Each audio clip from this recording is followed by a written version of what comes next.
Nilamon ng apoy ang motorsiklong yan sa Greece. Natupok din ang ilang bahay at ari-arian.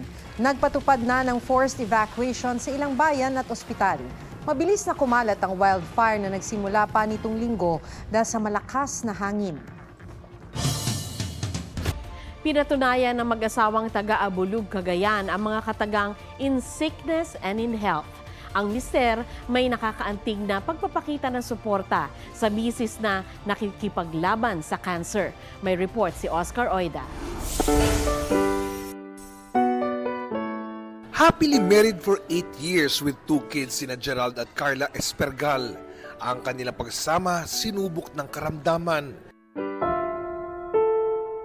Na-diagnose si Carla na may lymphoma cancer. Gusto kong samahan si Mrs. sa laban na kinakaharap niya, which is cancer. Nagpakalbo rin si Gerald bilang pagdamay kay Carla. Kaya, Maraming netizens ang naantig sa ginawa ni Gerald na isa ring vlogger. May mga follower na nga rin daw siyang nagpakalbo na rin. At marami pa raw silang mga kaibigan at kakilala na nagsabing gagaya rin.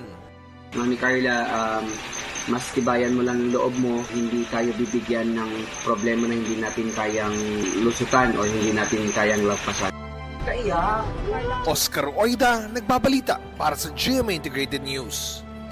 Huwag magpahuli sa mga balitang dapat ninyong malaman. Mag-subscribe sa GMA Integrated News sa YouTube. Sa mga kapuso abroad, subaybayan nyo kami sa GMA Pinoy TV at sa www.gmanews.tv.